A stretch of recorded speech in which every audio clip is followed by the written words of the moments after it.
Portal Piloto Comercial. O seu futuro na aviação começa aqui.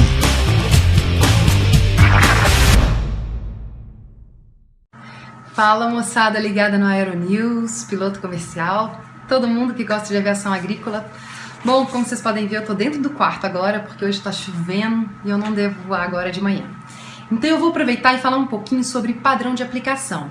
Com certeza esse assunto vai interessar as pessoas que não têm ainda um conhecimento profundo sobre aviação agrícola e é também um interesse muito comum dos nossos clientes. Às vezes eles perguntam por que lado a gente vai começar a aplicação, em que sentido a gente vai fazer os tiros.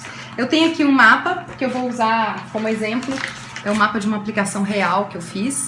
E lembrando o seguinte, primeira coisa é a segurança de voo, sempre. Eu preciso verificar redes de alta tensão, mesmo redes de baixa tensão, aquelas redinhas menores, casas, árvores grandes, antenas, todo e qualquer obstáculo ou coisas ao redor, como animais pastando, trabalhadores, qualquer coisa que venha a interferir na segurança e no bom andamento do voo, precisam ser consideradas. Pensado isso, a gente vai olhar pelo lado da eficiência e do melhor rendimento, ou seja, eu preciso ter tiros cumpridos e o menor número possível de tiros, para que eu tenha condições de fazer muitos hectares num espaço de tempo curto, que isso vai definir a nossa eficiência, o nosso rendimento. Eu vou falar sobre um padrão hoje, que é o racetrack ou carrossel. Existem em torno aí de 5, 7 padrões, depende do GPS, mas eu vou falar sobre um só para não ficar muito extenso. E como o racetrack é o mais usado, vou começar por ele, ok? Primeira coisa eu vou definir é a minha largura de faixa e depois o padrão de aplicação. Definido isso, o meu GPS consegue calcular, porque se ele sabe que eu escolhi o carrossel, ele vai me dar a opção de marcar 3 pontos. Ele já sabe que eu vou ter que marcar esses 3 pontos, ponto A, ponto B e ponto C. Imaginem que essa é a nossa área, desconsidere esse pedacinho aqui, vamos considerar que a gente vai fazer esse pedaço maior aqui, ok? Então o que eu preciso? Marcar meu ponto A, ponto B e ponto C. Geralmente eu procuro a borda mais reta, mesmo se a borda não for reta eu consigo usar esse padrão. Mas aqui como a gente tem, melhor ainda.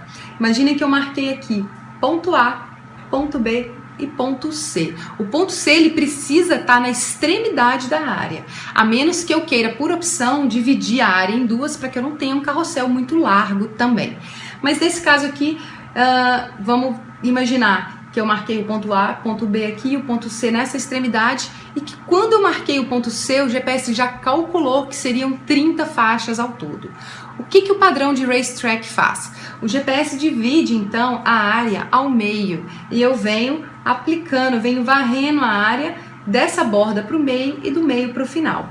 Então se aqui eu tenho a faixa 1 e aqui eu tenho a faixa 30, aqui no meio eu vou fazer nessa borda a faixa 2 e aqui no meio a faixa 16. Depois a 3, a 17, a 4, a 18, até chegar no final, quando eu vou fazer aqui a 15 e a 29.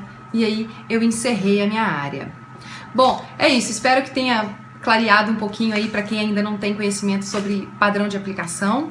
Depois eu volto para falar sobre back-to-back, squeeze e outros padrões, o reverse racetrack, que é o carrossel reverso.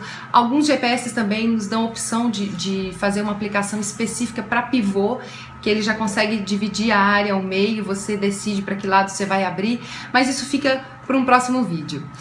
Bom, é isso, um bom dia para quem for voar. Voe com segurança, bom voo e a gente se vê aí no Aeronews, no Piloto Comercial, na escuta aérea, web rádio e em todos os lugares que a gente possa estar falando de aviação. Com certeza a gente vai estar junto aí, para mim vai ser sempre um prazer. Um abraço para todo mundo e voem com segurança. Programa Músicas do Campo, todos os dias das 5 às 7 da manhã. Escuta aérea. Portal Piloto Comercial.